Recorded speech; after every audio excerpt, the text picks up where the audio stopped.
శ్రీనివాసరెడ్డి గారు మహబూబ్నగర్ ఎమ్మెల్యే గారు, ఆయన కాంగ్రెస్ లో ఉన్నాడా బీజేపీలో ఉన్నాడా ఎప్పుడు ఎవరికి అర్థం కాదు, కానీ ఆయన ఒక మాట అన్నాడు, ఏం చేసిరో ఏమోనా మా వాళ్ళు 2 లక్షల కోట్ల అప్పులు తెచ్చిండ్రు, మా దగ్గర 2 లక్షల రూపాయలు కూడా లేవు ఫండ్స్ చేయనీకి అని చెప్తున్నాడు ఆయన. మరి ముఖ్యమంత్రి గారు ఇది గమనించిరో లేదో నాకు తెలియదు, గమనించాలని నేను పత్రికా ముఖంగా విజ్ఞప్తి చేస్తా ఉన్నా. అదేవిధంగా జడ్చర్లలో అక్కడ ఎమ్మెల్యే గారు చెప్పిండ్రు, కొల్లూరు మండలం గెలిచినాక 24 గంటలలో తెస్తా అన్నాడట. మరి ఏమైనా జడ్చర్ల ఎమ్మెల్యే గారు 24 గంటలు అయిందో లేదో ఆలోచన చేసుకొని తొందరగా కొల్లూరు మండలం తేవాలని చెప్పి డిమాండ్ చేస్తున్నాం. అదేవిధంగా దేవరకద్ర రోడ్డు మా ఆల వెంకటేశ్వర రెడ్డి గారు ఎమ్మెల్యే ఉన్నప్పుడు ఒక దిక్కుకెళ్ళి రోడ్ వేసిరు, అది సగం పూర్తే.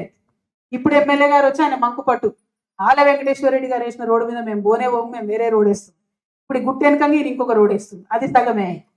ఒక రోడ్డు సగమైంది, ఇంకొక రోడ్డు సగమైంది, భక్తులకు మాత్రం పోయే సౌలత్ కాలేదు.